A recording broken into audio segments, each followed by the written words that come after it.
អង្គុយក្នុងលុបនៃសេចក្តីស្លាប់រៀងរបងយើងដែលកំពុងតែស្លាប់នាងដែលបិទ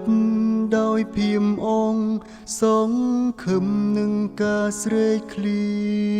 នឈឺចាប់យ៉ាងយូរនៅក្នុងចិត្តយើងចងដោយនឹមនៃការឈឺជប់ចាប់ការទ្រហោយំ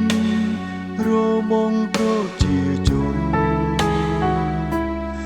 ឥឡូវខ្ញុំចង់ក្រោកឡើងដើមបីធ្វើការបំបែកនឹមនោះចេញ